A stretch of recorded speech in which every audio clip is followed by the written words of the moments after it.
How's it going, guys? Oddly Unorthodox here, back for another Total War gameplay, and this time we're playing a bit of Tomb Kings. We like to go for a bit of a different build just to get that variety in. Not a faction that I have a lot of experience playing, but one that I'm hoping that you'll enjoy this video of, as I realise that Total War very soon is going to be full of Chaos Dwarfs. I expect them to see them all over multiplayer, which I'm more than happy for. It's nice to get a new faction in there, which obviously, you know, we knew it was coming from the start of Total War, even a bit of time before that. So it's nice to see them finally get released, and obviously there's been some reworks to quite a lot of spells in the game as well, in reference to cost. But if you guys want a video on the patch notes, I can supply that for you if you'd like. But into this game, I've ran a very simple list. It's me and the Dark Elves versus Dwarfs and the Wood Elves. I expected a bit of a artillery battle from the Dwarfs, but they decided to play the tree game instead. We've gone 2 squads of Tomb Guard. They've got chevrons, just mainly to fight in melee where I need them. We've got Kartep on his Casket of Souls, another Casket of Souls joining him. We brought the Chosen of the Gods, which are the Shtabi Regents to Renown. King Nekesh's Scorpion Legion. A second squad of Skeleton Spearmen. And then we've got, I think it's two squads of Skeleton Swordsmen? Yep. Just bog standard Skeleton Warriors, got the Eyes of the Desert. And then a weird piece that I decided to have a bit of a go playing around with, a Bone Giant. See how it goes. We have also got 2 carrion at the back. That was in case there was an artillery fight and I could use the carrion to try and buy time. So the Casket of the Souls, straight away I'm looking for targets. The Caskets of Souls have some absolutely nutty range. Obviously the Wood Elves are all hidden at this point, so I don't know they're there. So we aim for the Iron Breakers at the back with chevrons. The enemy has some Wild Riders hiding in these trees, which is quite a clever move. It does catch me unsurprised. Well, quite surprised in a minute, should I say, sorry. And then he moves his Glade Lord up a bit too close for my liking. And we pepper him with the Eyes. And we're also hitting him with a Bone Giant. Really just to let him know that we don't like him standing there. We're not a fan of it. And then we use the Chosen of the Gods on him as well. And he's now realising that he's going to have to run pretty quickly. I'm guessing he steps up out in the open. A massive misplay by him in my opinion. You don't want to step out into the open because at the end of the day now you're just giving full line of sight. There's nothing to block the arrows anymore. And, you know, a lot of things are still peppering into him. He manages to get a nice flank on Kartep, which, you know, actually hurts him quite a bit. And I don't notice straight away. So really well played. A nice little sort of attack on the side to take my notice off things, but as you can see we're absolutely peppering squads with the dual caskets. And then we do notice quick enough, thank God, and we start bringing the carrion back, and then we're going to start sending the skeletons over and the Tomb Guards over in a second just to get rid of these guys. And there you go, that's where I sort of notice, and then we decide to actually buckle away. And then you can see that actually I managed to take quite a fair amount of damage. He gets a good amount of damage on me with that. I always slow down their speed, making sure they can't run away. And as you can see, we're just peppering squads, you know. This was the whole plan of this, to have sort of quite a far back build, where we can sit back and deal quite a lot of damage, you know. Those guys are peppering the Deepwood Scouts, making sure they can't really get anything done. And the Casket of Souls, yes, they're firing into trees, which is less than ideal. Don't really want to be firing into trees. We've scared off the cavalry, and then we start sending our squads in to go help the fight going on here. I do notice that those Iron Breakers have come out the trees, so in a second I will turn and focus them. But I am happy to hit, you know, missile units here and where I can. The Glade Lord comes back in, not sure why, but gets absolutely demolished from a volley from the Eyes of the Desert. This build was merely, anyone that's new to the channel, I'd like to make tactic videos on different sort of races, and to get the tactic videos done I have to spend quite a few games playing the races, using all the different units, finding out which regents the renowned units are great, which units are not so great. which units I love, what units I don't love. So I have to come up with these absolutely wicked, crazy builds that I think might work, that a lot of the time just fizzle to absolutely nothing, that make me lose drastically, and then my teammates never like it too much. I have got a wicked Skaven game coming up tomorrow as well that I think you guys will love, that's really like focused around a Screaming Bell and Plague Rats. But as you can see, the Glade Lord's broken. We've got rid of the Glade Lord, job done. And now we have decided that we should start peppering these Iron Breakers, who are on a mad dash to catch these shades.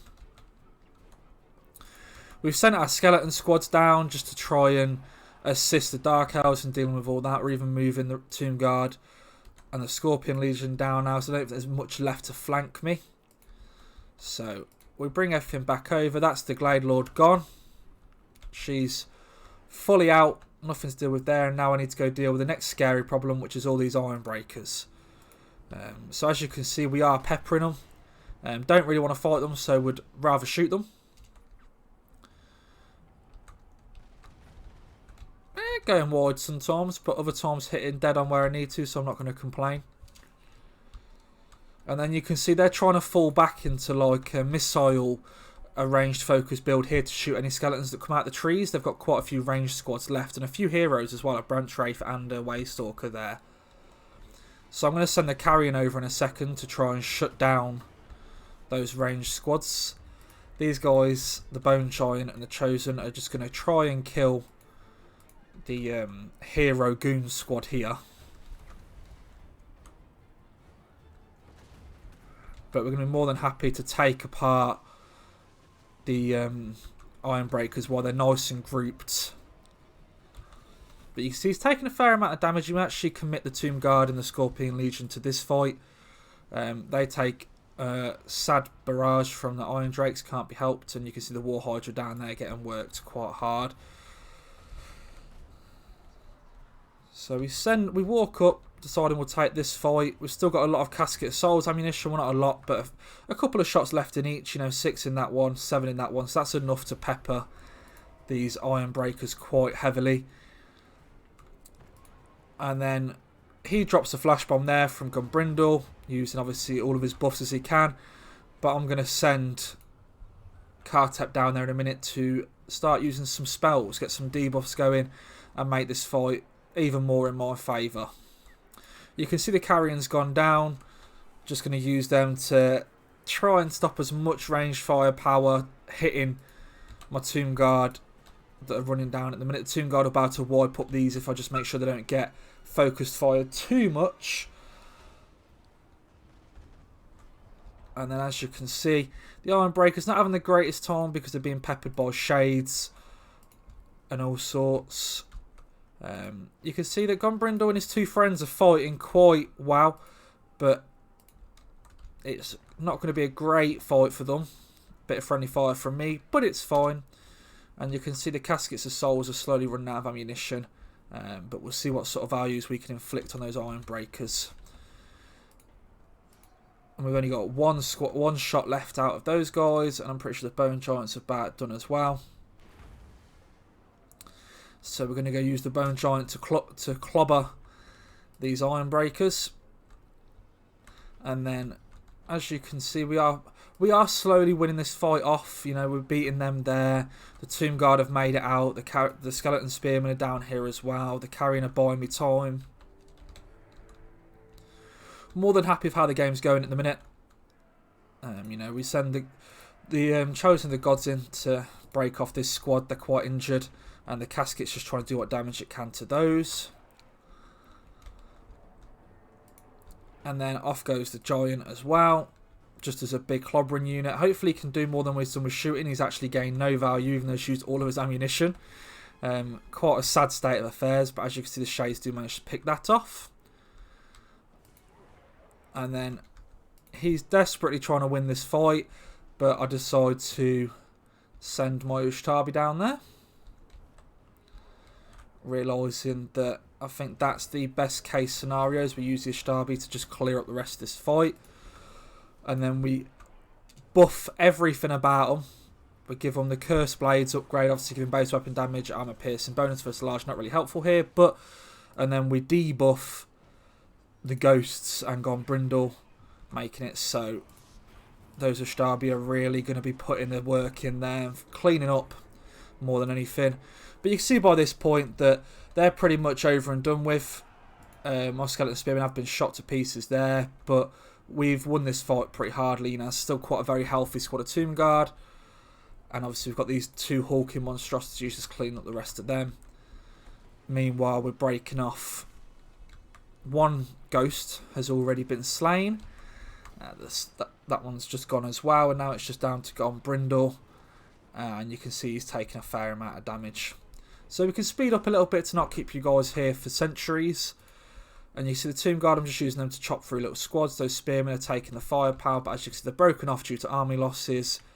And now we're just sending everybody in to clear up Gombrindle, because he's the last unbroken piece. And there we go. Nearly there. Nearly broken him, and there we go. Let's look at some of the values. What would change, what I think did well, what could do with a nice mix-up. The Carrion, more than happy with. You bring them just in case of artillery, in my opinion. That's their best thing, is shut down artillery. And if they had a Waystalker squad, a Waywatcher squad, they did have a Waystalker, but if they've got a Waywatchers, I could have used them as well to shut that down. Casket of Souls, okay value. Not going to complain too much. The Bone Giant, absolutely god-awful. The Eyes of the Desert did well.